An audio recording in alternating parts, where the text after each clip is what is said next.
חפש לי ברנק, החוויה הייתה מוצלחת. חפש לי הרבה אנשים לא השתעממו. בחוצה. למה לא הייתם בהלוויה? רצה. בוא נצייר את המקרה הזה.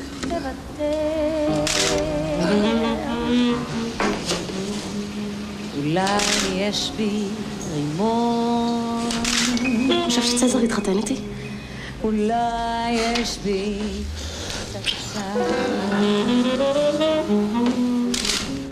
עשיתי בדיקה מסוג אחר, מאותו בית מרקחת. שוב קיבלתי חיובי. בטח גם הבדיקה הזאת היא טעות.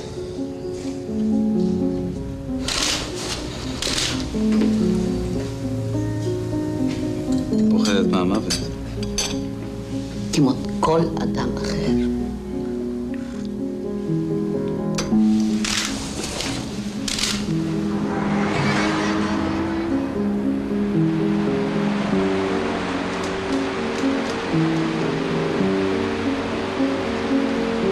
לא, אי אפשר לחיות פעמיים.